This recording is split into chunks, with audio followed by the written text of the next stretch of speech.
Let's see what these teams have in store for us, as they will stay on the same sides as always. All right, well, Gen.G starting out with Cassiopeia Xayah bans. And we'll just see if they mirror everything or continue to do so. Akali and Lucian now banned away by T1. Senna now being banned away. They banned away the husband and wife. Yeah, I don't know. Is that fair? I don't know. It means that they didn't ban Lee Sin like they did 2 games in a row. Well, Rek'Sai gonna be first picked yet again by Gen.G. T1, though, they're getting the better jungler in the form of Gragas. Gragas overlooked in game 2 where it wasn't banned. But this time around, Cuz is going to go back to tried and true, most likely, as he hovers it down to 0 seconds and picks it up. We ended up locking in. We'll see what they accompany it with.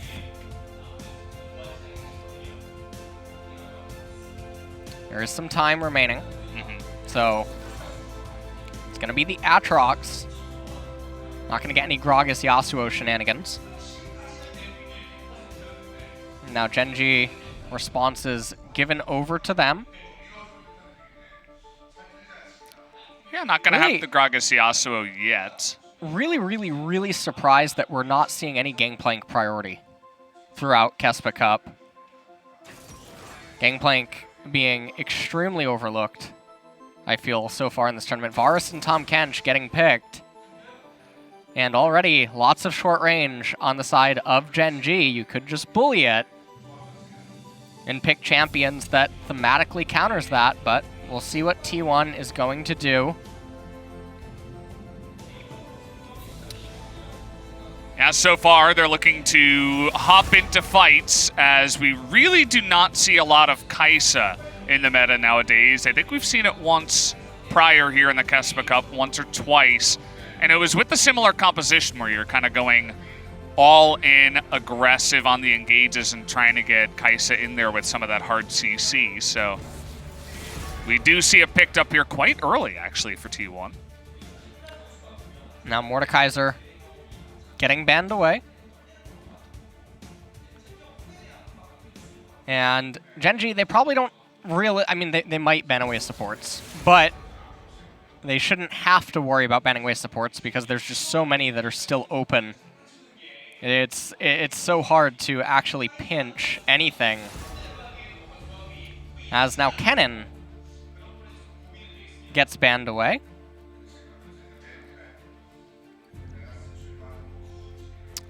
Well, this would mean Gangplank, in theory, could be picked up by Gen.G. And he absolutely dumpsters Aatrox up in the top lane. Well, we've definitely seen that before. Just we haven't seen too much of the Gangplank, at least. Blitz is being hovered right now. We'll see if he does end up getting locked in. That would make Aatrox able to be flexed mid and top, in theory. And I do like that T1 is waiting for more information before deciding on a last pick. If Gen.G continues to pick short-range engaged champions, T1 will have so many options with champions that can just ruin them. Rumble being hovered. Lots of Rumble in this series. Both teams liking it. Gen.G going to get it back here for Game 3.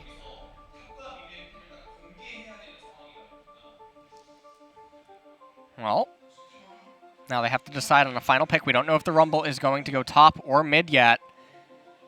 And it's going to be a LeBlanc. Interestingly enough, this is a Kassadin spot. Kassadin usually doesn't get many spots in pro play where he would make a lot of sense. Lyssandra's another beautiful champion. All right, T1 won.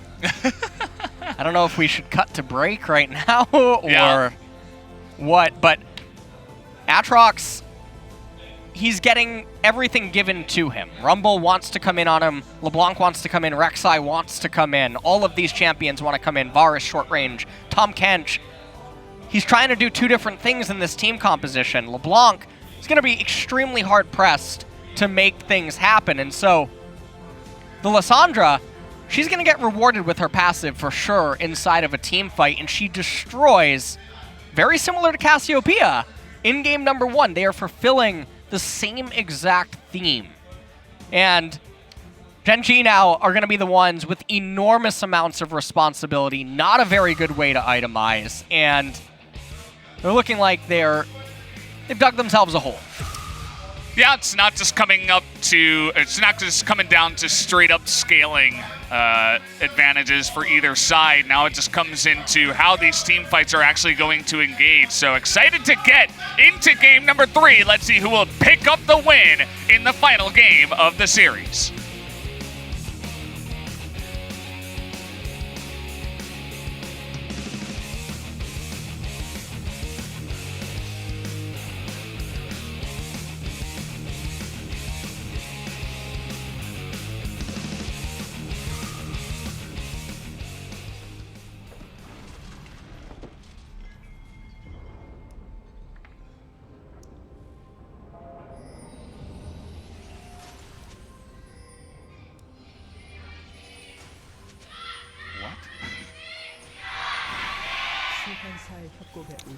All right, well, I thought game 1 was bad. Gen.G, it looks like they don't have a dedicated cheerleader, and that is the main problem. We had someone else do it this time, and the voice was too low, so they barely got any cheer out there. Kind of disappointing on my end as T1 crushed them again in game 3, but hopefully they can work on that going into 2020, as perhaps that will be their New Year's resolution. Well, we'll have to see. Obviously, you don't want to end 2019 on a loss. No. So this game, T1 can take solace in knowing that all of their champions scale a lot better than the opponents, and the responsibility on them to start fights or even try to make them happen simply at the hand of actually a Blitzcrank pull. And then outside of that, they don't have to do anything except try to get dragons. Now, Ocean Dragon's the first one of the game. So we're not going to get an Ocean Soul this game. No. Which, had that been a possibility, obviously it would be really big for both parties, but it would be a death sentence to Gen.G if T1 was able to get it. And here we go. We're just going to start off. Looks like Rek'Sai going to have an interesting opening here, starting off on Wolves. Faker having a really heavy trade here against BDD. He went in for that extra auto, and in fact, it did proc the passive here of BDD early on. Also, started W on Lissandra. Yeah. It kind of feels like he didn't skill up anything until just the last moment there. As that's a lot of damage already coming out here. BDD going to get that last auto win. Knew he didn't have the kill potential with the no ignite, but he still is able to force Faker out of the lane early on. And Faker losing all of those trades really hard. Gonna have to teleport back in. Doesn't have his E. It's not like he can try to race there. And if BDD is doing stuff right, he should just be able to actually cheater recall here. Can't quite see mid lane right now. But he should just expend all of his mana on the wave. Faker only has his Q as an offensive ability. No E, which means that he can't chase. So BDD just hard shoves in the wave. He should be able to recall. And might not even actually need to teleport back. I can't see the minion wave, though. As looks like Cuz was anticipating some... yeah, I mean, how many times has he gone for that play where he goes into that brush and looks for a dive? Now that there's extra poke damage, Klid may even consider it again, but he actually reads it and says, no, I think the Gragas is going to be in there, and he calls the bluff, and Cuz will be pushed out of the brush. Klid does not commit to that play. Now Klid pathing here into mid. Oh, he's going to get that interrupt, forces the flash away as the chains were leashed onto Faker. Knew he had to get out of range of that to avoid any more damage. Cuz has to come into mid right now to help this wave. They both could have walked up and actually shared the XP. Oh. Ruler was all alone there. Yeah. Avoids the grab. Cuz needs to go mid and just It looks like they're realizing it now. So a little bit slow there. Yeah, a little bit slow on the realization, but they absolutely, as you're mentioning, should have got this push down. And now engaging again. Faker in a lot of trouble here, trying to get out with the E. Can Klid or BDD get near him is the question. The answer will be no. Cuz even has to flash away from that one. At least the lane is pushing back towards Faker and they can't get another freeze, but still, a couple of flashes and a summoner lead going the way of Gen.G. And bot lane is also going really bad. Ugh. 4T1. Ruler has teleport. So yeah, this lane state, I mean, Gen.G, they are I don't even know what to say. Why did you cut away from that? Massively outplaying T1 here in the early stages of this game. It's almost a 1,000 gold lead at 5 minutes, purely on lane phase destruction. Yeah, I mean, that's all it really does come down to. You were talking about how certain compositions don't matter sometimes if it's like a better team over another one, but it can also happen when there's two great teams that go head-to-head and then one team just gets a big advantage in the early game. So Gen.G looking to make this game interesting and say, hey, you know, we're going to play past the draft and see if we can get stuff going early on in this one. Well, Kana, he is down 10 CS, or actually 12 because 2 minions are about to be picked up by Rascal. So 12 CS currently at 5.5 minutes. Faker should be fine now in mid lane, although we got a really heavy trade right there between Kana and Rascal. Rascal looking to take a big trade as he hits level 6 before Kana. Seems like he had some information on that, so he's going to push him out. Another engage down on the bottom side, but it's actually just kiting effort back after the grab goes down, and the trade will be won once again by Ruler and Kellen in the bottom side. Another lockdown onto Faker in the mid lane, who is having a bit of trouble early on here up against BDD and his LeBlanc. The end of it, he will be down 4 CS, so not the end of the world, especially not with how rough the early game did end up going. T1 are obviously in a pretty bad situation right now, but the leads aren't extending all that much though, so as long as they can just hold on to this, they'll be fine by mid-game. Although Klid is level 5.5, Cuz is still 4. So Gragas not really doing all that much.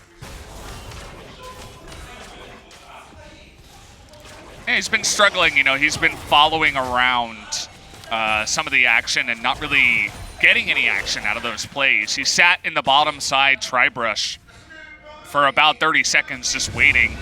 As he is going to smite now, Ward comes in here. Klid is looking to steal this away and potentially get the kill. Cuz is going to get the Gromp.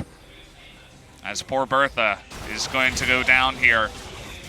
But Klid still ahead, and Cuz still not level 5. And so a grip down onto the bottom lane that continues here. Another grab is going to sail wide as this Blitzcrank is not paying off with the KeSPA.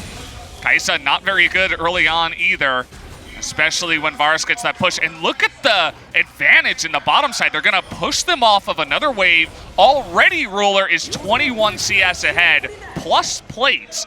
And the jungle matchup is going the way of Gen.G. Things looking up here in a big way in the beginning of Game 3. I got caster cursed this game. I caster cursed T1. It's because you called it before. You got to wait, yeah. You know?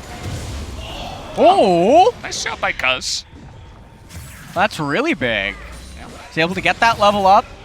If he lost that, it would have been a 2-level discrepancy inside of the jungle, with both parties having all of their jungle camps up. And because of the preseason changes, rubber banding doesn't exist anymore, and so falling okay, thought he was about to encounter the arch nemesis wolf and get the patience reset, but yeah, I hate that so much. Rubber banding doesn't exist anymore, so experience leads in the junglers are that much more important. Yeah. And so that's why a lot of situations in the game early can be that much more important as well from the jungle. As Faker, he's down in XP still in mid lane. Level 7, BDD is already into 8 as this wave has arrived. Yeah, I don't know about that against a LeBlanc. Really hoping for a Hail Mary there, I suppose, as they had some extra time to rotate to the mid lane. And they had a couple of control wards, so they're saying, hey, if BDD engages, perhaps we can get a flash. But absolutely not going to pick up the kill in that situation. Well, T1 just trying to do whatever they can to get gold right now. We're in one of those Korean LoL states, though. Rek'Sai probably can just solo the Ocean Dragon right now, although I guess you would know that Cuz is on his way back down to the right-hand side because you saw him at blue. You're able to keep tabs on his CS because not a lot's happening. So everyone's probably playing with map hacks right about now. Okay, another hook here, this time on a Tom. Kent is going to take a ton of damage in the burst out of the blitz, and a huge cast comes in, but they decide not to continue, and probably smart with the burst damage that both Ruler and Klid do have in their kit. They take the kill, and I believe smartly are going to back away afterwards. We have Faker coming in now, but is going to be spotted, and T1 decide, hey, we get the big hook onto Tom, we shut down the pressure in the bottom side, and we get the Ocean Drake, and that they will here, as that's also first blood. So T1, they pick up a couple of objectives. They're going to even up this gold score, and even though the CS is still looking pretty dire in the bottom side, they take a bit of pressure away, so importantly, in this early game from Gen.G. Yeah, and I mean, right now, they've almost evened up the goal. Okay, Cuz. Yeah, he doesn't have his flash anymore. 2-on-1 in the jungle, that's not very fair. We got Tom Kench even getting in the mix. He's gonna slap him with his tongue and steal the kill. Doa would be happy with that bloodthirsty support play. Well, I mean, he Abyssal Voyaged in just to KS. Like, doesn't get much better than that. Yeah. And so right now, it looks like T1, we're going to be able to almost stabilize. Now, they do have the Ocean Dragon, which, it's a consolation prize to some stuff that has happened.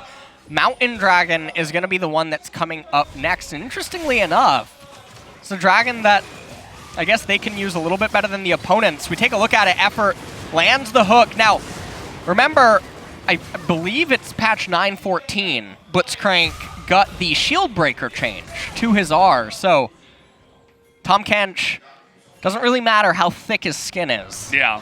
Blitzcrank, he's got the right needle for it. And you just don't even try to grab the Varus, right? You grab the chunky catfish in the lane, and you say, what? I mean, he's thick. What can I say? What? You grab him, and it's usually a very easy grab. Tom Kench not able to flash to safety on that one. You break his shield, and especially early on, he's really not that tanky. His gray health is the biggest thing that will keep him alive, so Blitzcrank can just counter that. And when you have your jungler with you, you can shut that down. And as we were talking about, it's not like T1 immediately get back into this game and are in control or anything, but it loosens some of the pressure, Yeah. Takes one more notch away on that belt that was tightening up against T1. Well, even after what happened early on, the lane phase destructions, everyone's recovered really well except bot lane. That's another big one there. The Chains of Corruption going to come in here. Teddy getting on top of Ruler. I'm not sure about that one. He has to flash away, and now everybody from T1 is just getting the hell out of there. Kellen was 110% dead. How did he even survive? Well, I was watching the 80 carry fight, and then Teddy felt, there was a cosmic force involved. He was feeling it. Yeah, he was feeling it. He had to go. I don't know what to say about that. It goes against everything that they did well in the original engage, which was, okay, grab the Tom Kench, get the easy kill, don't overcommit. This time it's like, nope, Teddy is going into the back line, down 40 CS against Varus, and down a level alone with TPs coming in, instead of just killing Tom Kench again. Yeah. You're behind, just get the kill. really doesn't make all that much sense why they greeted the way that they did. Yeah, that's not really an ultimate now, is it? It's not really in a bit. That's like Unless you're when your car breaks down halfway. Yeah, it's like you're towing the boat. You know, the engine broke down, and you go 5 miles down the river. Takes an extra 40 minutes. We're gonna see what Faker's actually building here with the Hextech revolver. Proto Belt, no? Well, it could be GLP. Yeah. So we used to see just straight up Proto Belt every game, but maybe not the case anymore. It's actually a little surprising after how poorly the early game went that he would opt into Proto Belt, mostly because that's an accelerant item. And yes, it can be used for wave clear things and stuff of that sorts, but when you're just intending to scale and you've already lost the ability to win early. Okay, engage here on Kellen again. He is just the punching bag of this team as another execute comes in from the Blitzcrank to take away that shield. Now 2-0 is effort. A couple of bloodthirsty supports. They are the only 2 champions to get kills in this game at 15 minutes. The Blitzcrank and the Tom Kench. Doesn't happen very often that way. Should have been 3 kills. Should have been Doacast in this game. Yeah, it should have been. I don't know let's where call he him is. back. Come on, Doa. Where are you at? Somebody add him on Twitter. Tell him about this game. It is the Proto Belt that does come in here from Faker. And if they can sit back and get pick after pick like that, it's not so bad if Gen.G are not going to push the envelope. That's really all that they need to do.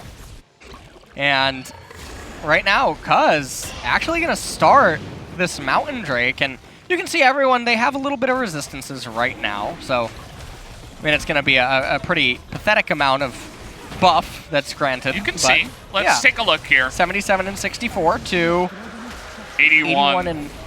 I thought you would... No, I was looking at the armor too. So he got 4 armor. Nice. Nice. Man, I love these new Drakes. They really do jack at all. I mean, seriously.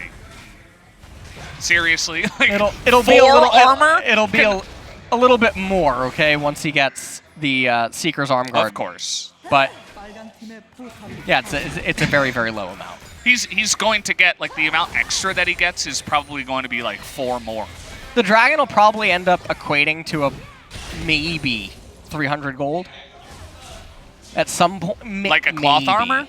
Well, I guess almost a cloth armor. Yeah, is what it can do. But obviously, Mountain Soul is really good. Yeah. When you get 3 Mountain Drakes and then get the Soul, obviously that feels very nice. Right. It's like you're playing with an extra little baby Karma on your team or something. This is going to be the worst Dragon Soul yet again. Yep, Cloud Soul coming on in. It's 10% extra movement speed flat, right? And then you get the bonus movement speed after you ult. That's the Cloud Dragon Soul. Yeah. So you consider who's really going to benefit from the movement speed after ulting. Really, maybe Aatrox? Yep. Okay, big engage here as Kellen again into the bouncy house. Is going to take a ton of damage, but the shield break doesn't come in, and no snipe from Teddy this time around. Everybody was looking at that one. Ooh, that heal. Heal just barely going to save Faker as nobody dies in the contest. No top laners get into this one, and Equalizer would have been some really fat cash there from the side of Gen.G, but it does not come through. Well, that was a really close call. If Lissandra just got 1 passive off, it changes everything. We're going to take another quick look at it. Effort comes in, misses the hook. Should have just actually waited for Faker to engage. Save the hook for that. One Lissandra passive changes everything inside of this fight, but obviously really close call. You look at the heal. Yeah. Faker queued Varus instead of Tom Kench, which goes against their kill the Tom Kench mentality. They should really that they've been having. Yeah. Just kill the Tom Kench, and then afterwards, with Lissandra passive, with a follow-up hook, or a KeSPA into the back line with a cask. Then go for the Varus after you take away just the sitting duck that is Tom Kench in this game. Well, right now in this game, Faker could have just pulled this wave. Okay. Trying to catch him in the shop. there's no engage potential on either side at this point. There's no objective to fight over, but instead we're going to play ping pong with lanes. So, Do you think T1 should sit back here and try to freeze it up? yeah. Yeah, they should. Now I think I'm beginning to get it. Well, we do have a Rift Herald here that is being pushed into the mid lane. The plates are down, and I believe this is Varus? Shelly. Do you see him? He looks like a Wraith. I don't know if this is only on our stream. You see him? Yeah, what? He's a Wraith. What, is that like a skin?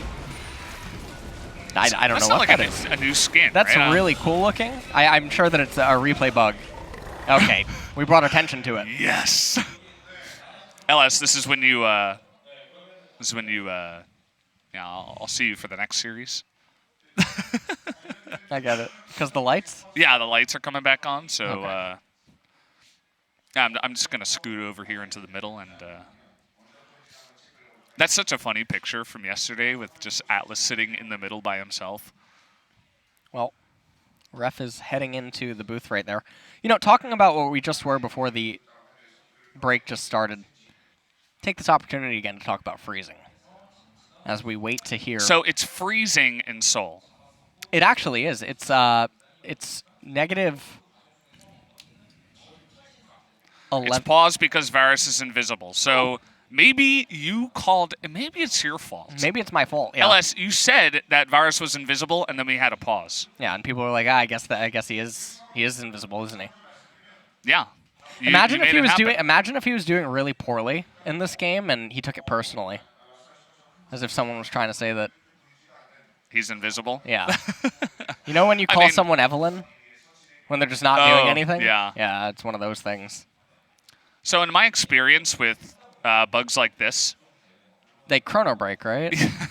they chrono break and then it fails, and then we're usually here for like 30 minutes. Oh, you excited? I said it right when this happened. Oh. I'm like, this is what's going to happen. Yeah, my eyes are hurting.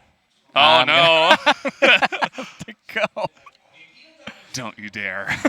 Somebody call Seth. Where's Achilles? We got Vedius right upstairs. Oh, We're that's just gonna- true. We're just going to drag him down, throw him on. Hey, if this goes over 30 minutes, I'm going to make sure that he comes on Yeah, the stream. we'll just have quick shot and Because Vedius why take not? over. I mean, they're sitting right over there. Yeah. They're not technically working. They're on vacation, but we're going to impose Yeah. and say, sorry, guys, the fans would really love this. Yeah, no big deal. If you could come on down and say a couple words.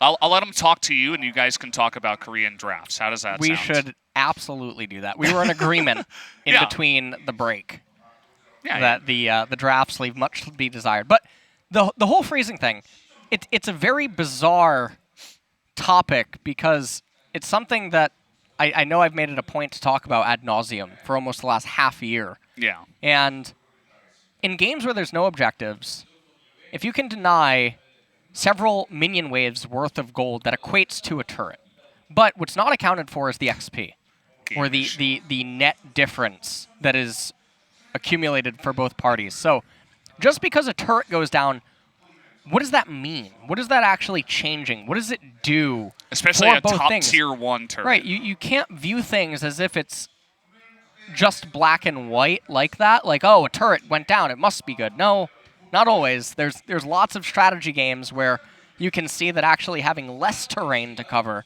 is more advantageous, or that simply because you have vision somewhere doesn't mean that you can do anything with it. Like, right now in this game, let's say that Gen.G has total vision over the bottom side of the map, but there's no dragon, and there's no champions there. It doesn't mean anything. Just because there might be 6 wards, 7 wards there, it's not actually doing anything. So Yeah. it always the question always has to stem from what is being gained, what is being achieved, what is able to actually be done.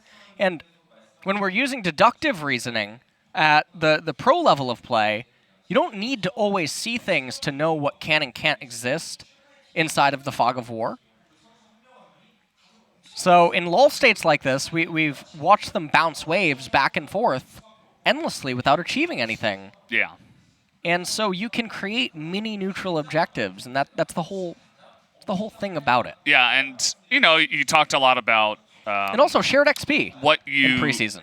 Yes, and If you can make people share XP by permanently freezing a side lane, sometimes they'll try to rebuke it by, oh, you'll lose X tier 1 turret. Great. Now it's better.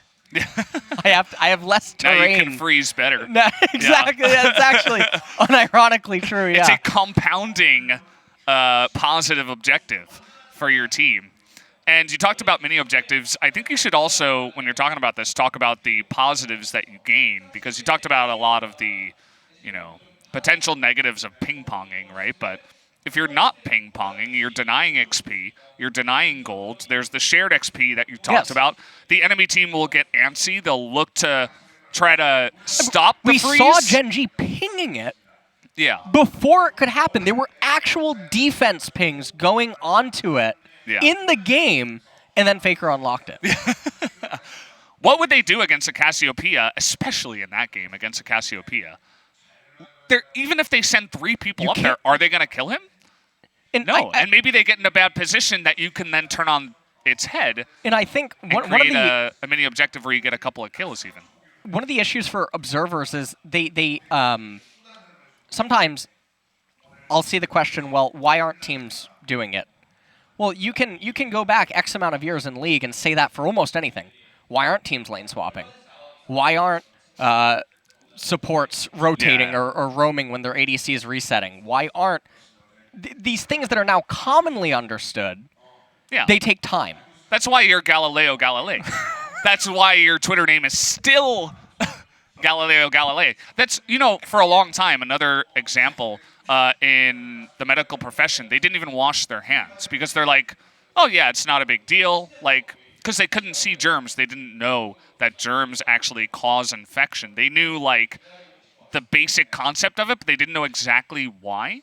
So for the longest time, this one guy was like, guys, you got to wash your hands. You got to wash your hands. This is the way to prevent infection. Oh, yeah. And now it's like common sense. Like you have to get rid of those bacteria on your hands as to not infect the weak, wounded person that you're working on. And the other thing about this is just because you're not seeing what will unfold in the coming minutes doesn't mean that it's not possible. So if someone freezes a lane at 13 minutes and everyone only has one core item, right, and they're located at random points of the map, doesn't mean that they can Destiny gate on top of opponents and just suddenly dive tier 1s or tier 2s. That's not how that works. So we're getting an update here. Varus is invisible for everybody, so we're just so for everyone probably in the gonna game, have to chrono break. Yeah, probably gonna. Do they have chrono break here? Well, if they don't LS, we're in a lot of trouble. I actually don't know. Maybe you know this, and I don't. Maybe I could ask Vedius in Quick Shot in the break, but chrono break is a thing. It's not in the game, right? What, you mean like it's its own separate program or something? I don't actually know myself. I think it's a separate program, but I don't actually know. I just assumed it was something that was built into the game on the tournament server. And there's a way to activate it? Yeah. But I don't actually know myself. That would be weird. I would imagine, because the tournament realm is able to be used by pro teams, right, when they're scrimming. So I would imagine someone would find it by now, which would be broken for practice. Yeah. Unless there's a code. Well, yeah, I guess there could just be a code that only a Riot employee should know, but I mean, things get leaked all the time. I'm the leaked script, so. Yeah. You're leaking the inner workings of the chrono break right now. I don't actually know how it works, so you seem to have a bit more information than I do. Well, I believe that it's an external program because I believe at LoL Park, when there was going to be a remake once, I think they said they didn't have chrono break, which would be weird. That was when it was in its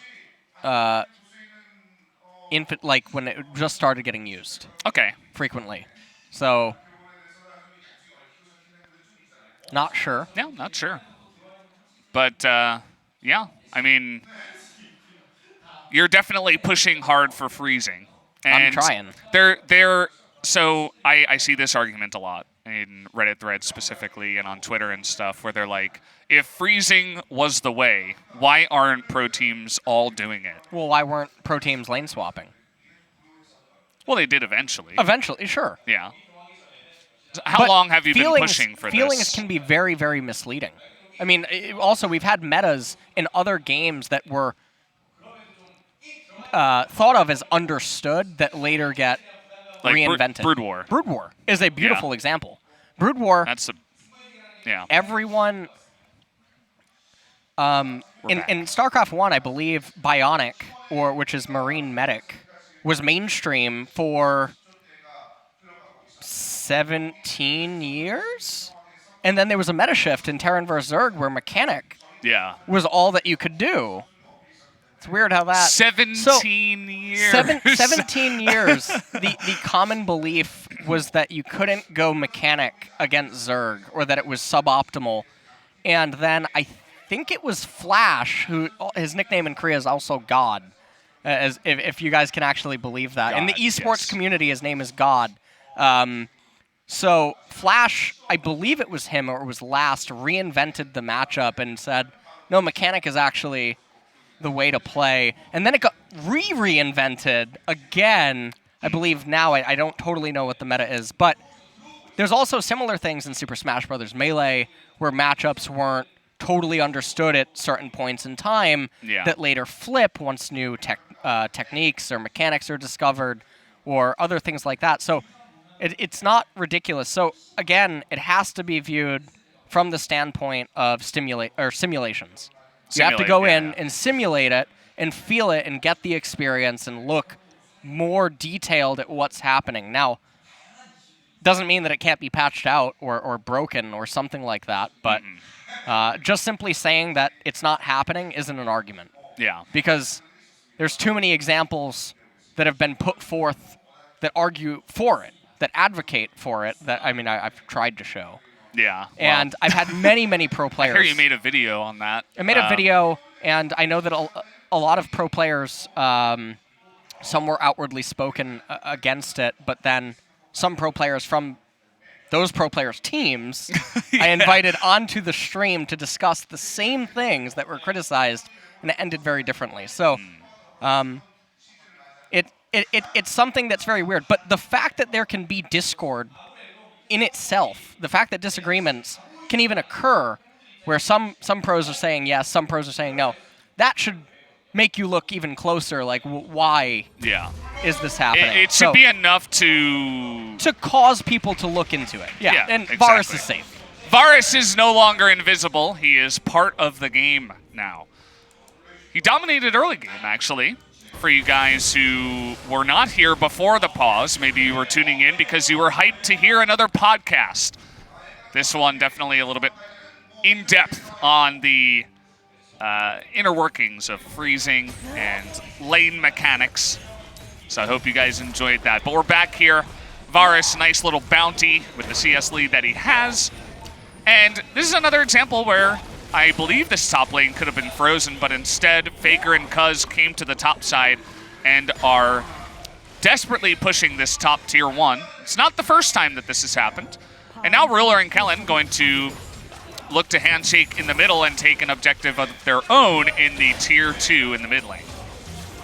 Well, they got 500 gold from the turret. And it does look like the wave will bounce back into them. So here's the ping pong state. And yeah, we can see Varus. Yes, he's there. We get it. I wonder if that's a problem with the Darkstar skin in particular. Could be. You know what? Cool. Let's make sure to abuse that in solo queue. Let's ban that for the majority, for the rest of the day, please. I'd like to get to the fun location and not do New Year's Eve here in the next arena. Now, here's the thing, right? The byproduct. Oh, hold on. Big engage. Are they just going to go for Kellen? The hook is down. Big equalizer right onto 3 of them. Faker in a bit of trouble as he was cut off by that equalizer. Is going to get over the wall, though, with that E, as no one will be able to follow up. Here's BDD, though. Tries to do that damage, but it is not enough on the Faker. They have pushed T1 up to the top side of the jungle, and they are attempting to push down mid. but the rest of them have grouped up and put up a defense. Nobody dies, and T1 should hold on to this mid-tier 2. That's a really, really close team fight right there. If T1 lost to any members, Baron is a real possibility right now for Gen.G. But likewise, a bit of a sloppy start, and they just barely managed to escape there was T1. We're going to take a look at it one more time. They're pushing in mid. They missed the Blitzcrank hook. And again, Faker goes in, so it really feels like Faker and Effort are very off-tempo with one another. Equalizer parting with the teammates. It's like Moses in the Red Sea right there. Faker left stranded onto the left-hand side. He gets over. Heal having to come in for him again as BDD almost got the execute on him. But they did lose the Cloud Dragon, which means that it's not going to be a Soul Dragon or like a match point dragon coming up. I love how you call it match point because you're like, once you get that soul, it's Cloud's the only one that I don't call it on, though. Yeah, that's true. Every other dragon will mount. So I think that Cloud's the worst, then Mountain, although Mountain can be the best against like Assassin, super hard engage comps. Yeah. But Mountain can be played around in a way that Ocean and Infernal can't. And Infernal and Ocean, yeah, they're by far the best. I think Ocean can outright end games, whereas Infernal can't, but they're definitely the best. Yep, well, we're not getting that here. We had 2 Ocean Souls, actually, in Game 1 and Game 2, and now we have Cloud, so a little bit less impactful of a Dragon Soul as Rascal sneaking up on Kana here. We do have Abyssal Voyage available and Rek'Sai rotating, but Kana is going to get the word and back away from that one, and the ping-ponging continues here in this mid-game. It does feel like lull states don't last as long. You remember, you know, before preseason in 2019, I feel like we had these big lull states where we were just sitting here for like 5 minutes, 7 minutes. Well, okay.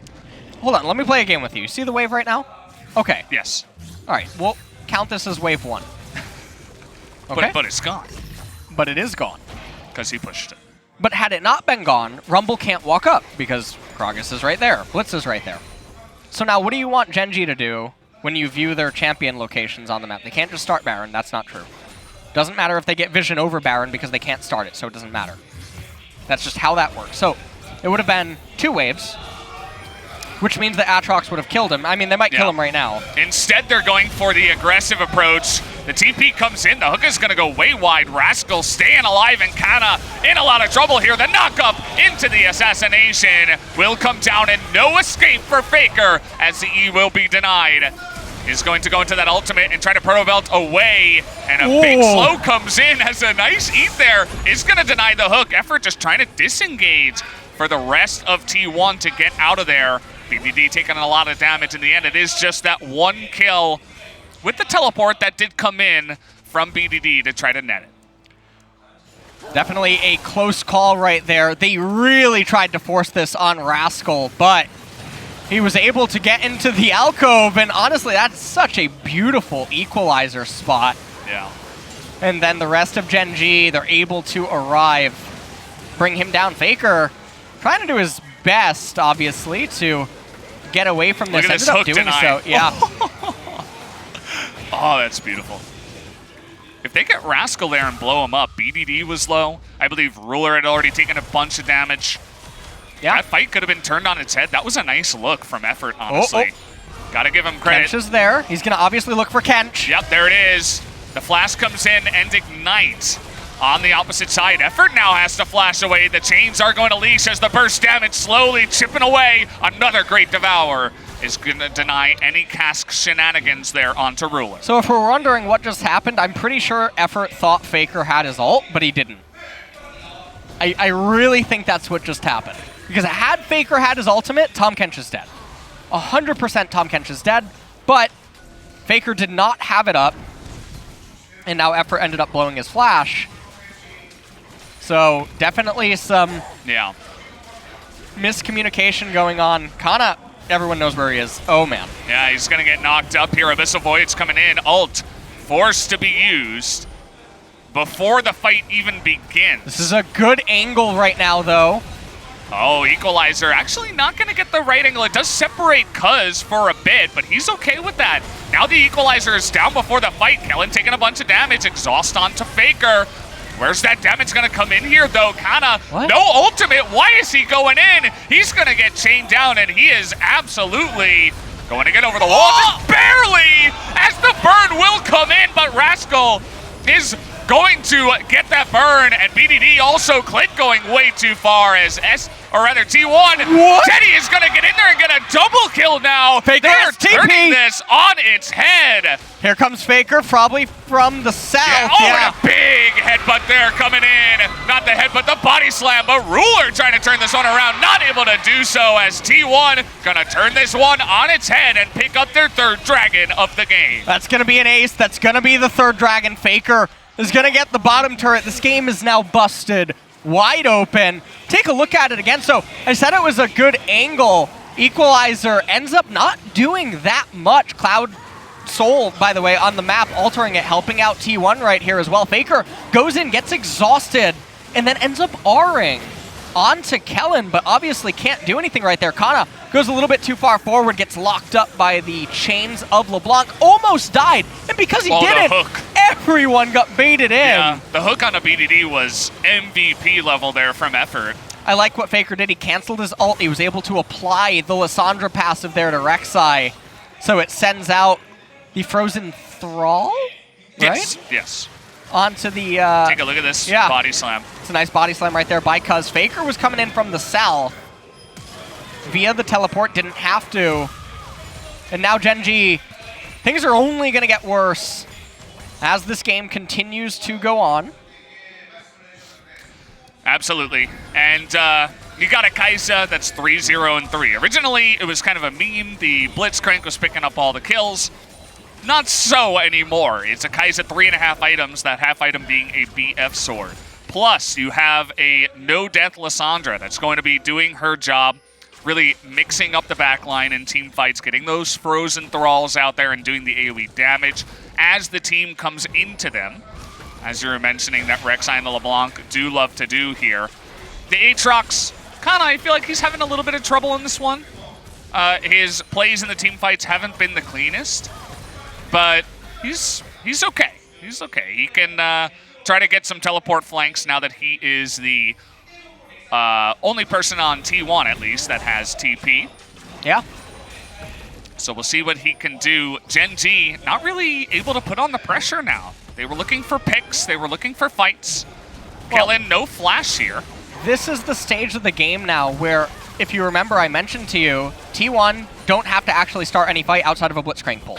And if Blitz misses the pull, you don't have to do anything. Back away. Yeah. Right? You just back away, and you can just play this minigame over and over and over. Now the Dragon Soul, the Baron, these are added things that are pressuring Gen.G, and the responsibility is now somehow on BDD to just be a god. Well, he's a good player, but I don't know if he can actually step up to the level of God here in this third game. And it's not like he's ultra fed or anything. He's only sitting on 2 items compared to, you know, the both 80 carries that are sitting on 3.5. His farm has actually been lackluster in this game. We're sitting at 30.5 minutes. He only has 213 CS on a LeBlanc, so not really stacking up the gold is BDD right now. Not to mention that he completed that Morellonomicon, which I'm sure makes you very happy. Yeah. So a lot of, 1,400 gold that could have been spent elsewhere. There's a lot of healing that the LeBlanc single target nuke needs to impact here. He could have a large rod instead. That would be more AP.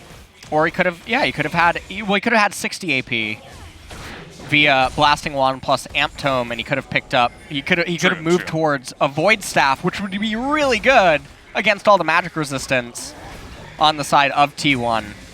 Yeah, and they are stacking. And there was already a Morello on Rumble. So Rumble's going to be the one that can actually apply it to multiple members. And the Oblivion Orb gave everything that LeBlanc wanted anyway. Gave her basically the same AP, 200 HP, and the Magic Pen. So did not need to upgrade just for the Grievous Wounds. He also has 2 extra slots that, it's not like he needs to complete the item for efficiency of item slots or anything like that. not the case here. Doesn't have any control wards, though.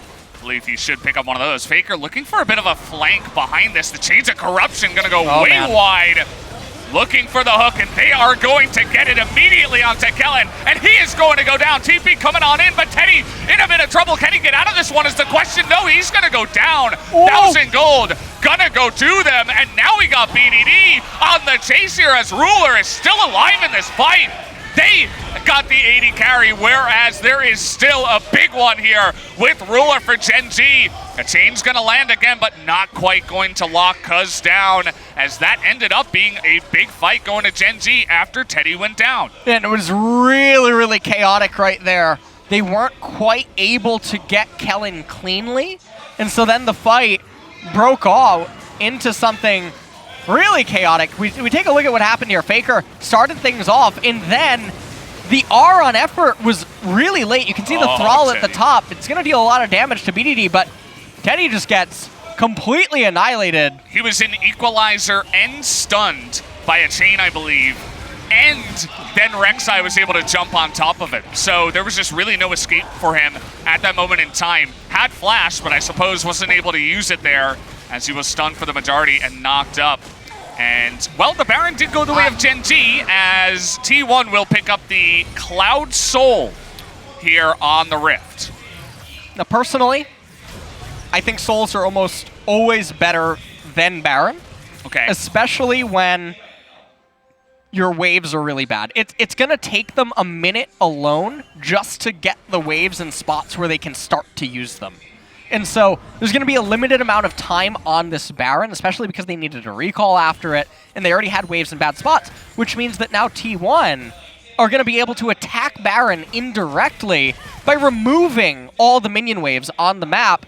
You don't have any minions to use this Baron buff with.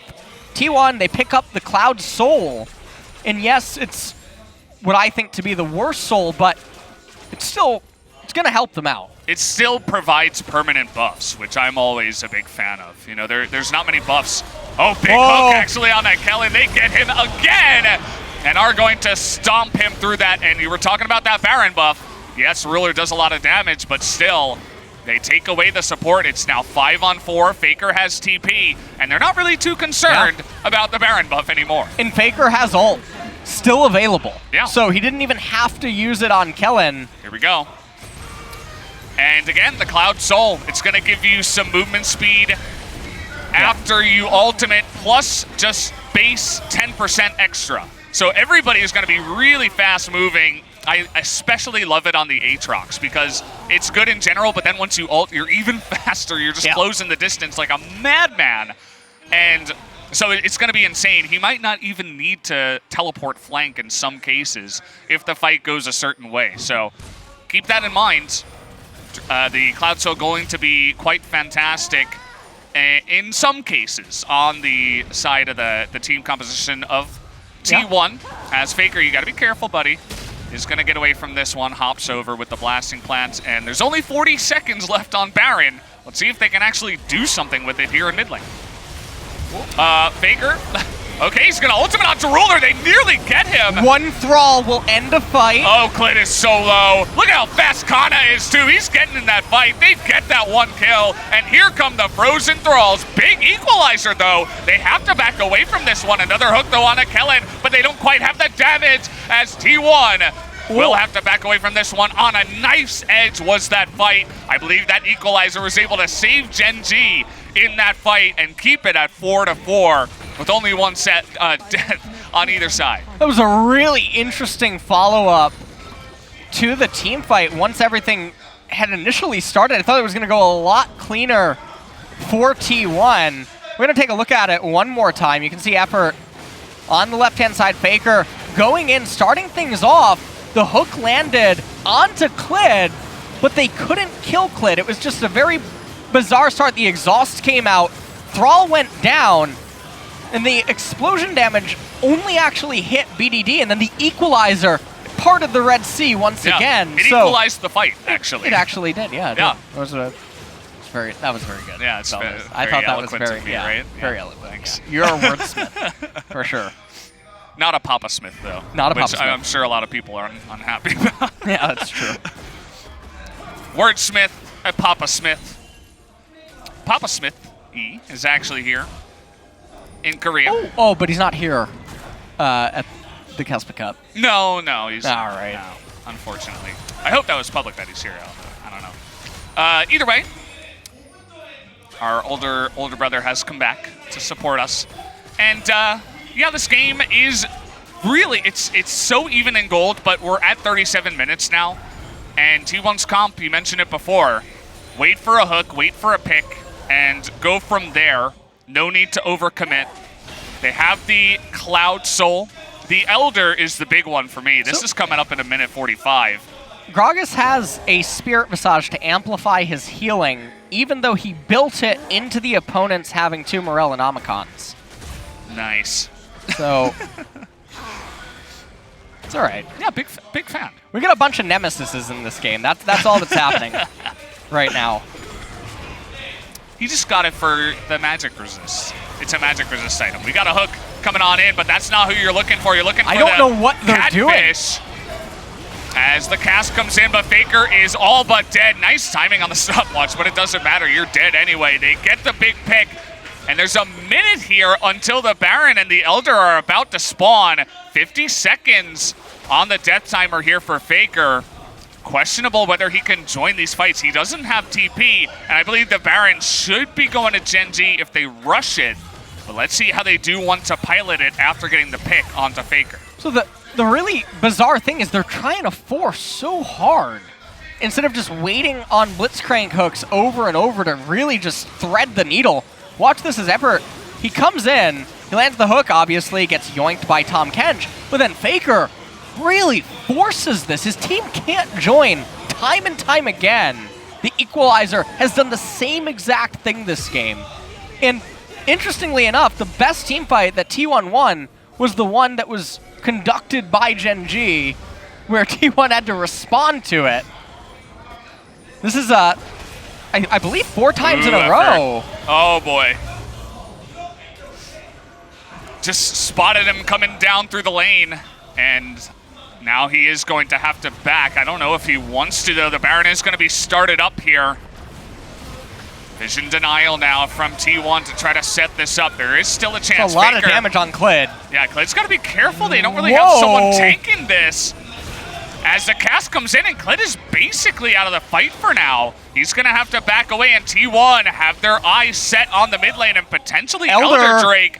That is the big objective I mentioned. This is a game ender. I don't know if Klid can get there. This is a game ender. It's Exodia. This is Yuki's grandpa's deck doesn't have any bad cards, Valdez. This is better than Baron. Absolutely.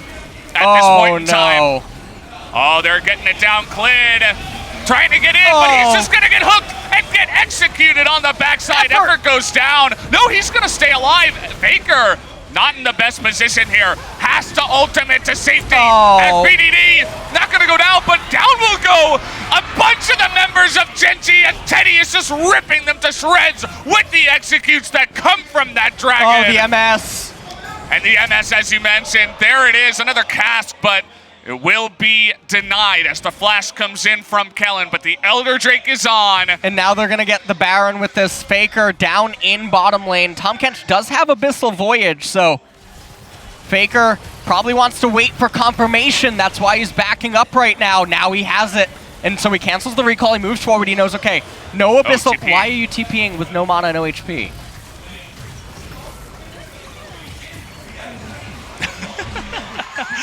A moment of silence. Yeah, I'm not sure about that. The wave did push in and take out that turret, but... Well... We take a look at the replay. Yeah, we take a look at the replay. Faker waiting for Klid right outside the edge of the Dragon Wall. Tries to root him up. They get the Elder Baron. Faker gets right to the heart of the team. He got exhausted, though. Watch Teddy, though. Yeah, Teddy annihilating BDD. Tells Kaiba to sit down as Ruler and Kellen trying their best to run away, as the Varus ultimate did slow down Teddy. And really nice flash there right at the end by Tahm Kench. He won't have that available to him now. 1 minute remaining on the Elder. And so T1, they won't end the game on this Elder Dragon, that's for sure. At the Very most, I think that they'll get the mid inhibitor on the back of it, but I mean, I don't know. Maybe Gen.G will just walk into Elder as it has 20 seconds remaining. And yeah, I mean, if you're Gen.G here, I think you have to give up something. The question is how much. Oh, actually, it doesn't look like they'll have to give up anything. Elder's going to expire in 20 seconds. Varus was able to clear everything out. They'll lose the bottom turret. It's extremely low range overall the bottom for T1. Turret. 10 seconds on Elder. The highest range is KeSPA. Okay, they're going to... Oh, Baker's going in, just threatening them, wants to push them back so they get the inhibitor. There was about 5 seconds left on the Elder. Now they're rotating to mid. They still have Baron, but no longer do they have the Elder. They need to back off after the turret. The top wave is way too ugly against double teleport. They lose the fight. Things could get really ugly. Okay, oh, man. Equalizer comes down onto Teddy, and that is going to be the one thing. But now Equalizer no longer available. They can push on now. Yeah, they didn't take that much damage. Teddy specifically. So they move in, take out the inhibitor, and then they back away. So they do end up getting 2 inhibitors from the Elder and Baron push. Gen.G perhaps not aggressive enough to stop that kind of push from coming in, because that's kind of annoying, but we'll eventually get that back in. And now this game is going to continue, you'd have to imagine. The KeSPA here on 5 items and some elixirs is going to sell boots. And let's see, Wit's End is what is going to be the pickup here. So it's good, you know, you get a lot of resistances, you can shut down the Rumble and LeBlanc damage a little bit, even the Varus, but specifically those 2 champions.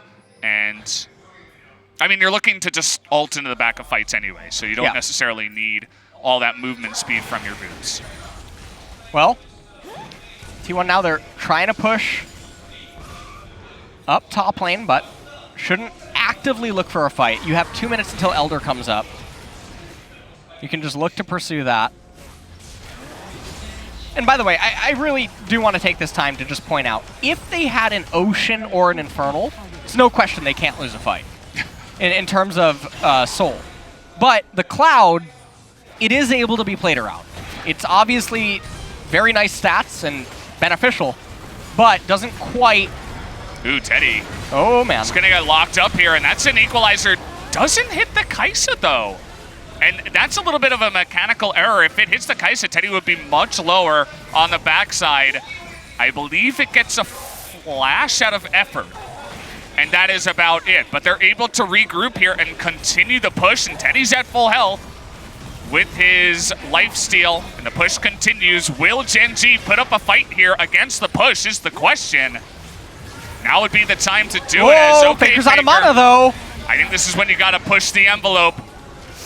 But they don't really have hard engage, and they don't have Equalizer anymore, so they just have to kind of take it. They're gonna back off, and they have all 3 inhibitors down. So the game is now 7 versus 5, double supers coming out from every single lane, which means one member can't realistically fend everything off if there's any sort of escorting going on. So yeah, at this point, T1, they're gonna be able, or they should, barring some miracle smite steal by Kled, be able to get the Elder Dragon, and with that, if they need it, they can get Baron, and then with that, they can end the game. That's how that works. Yes, we are at that point in the game where really Gen.G are on the edge of the rope. They're just about to fall off the tightrope here as, okay, because we went kind of the wrong way, my good friend.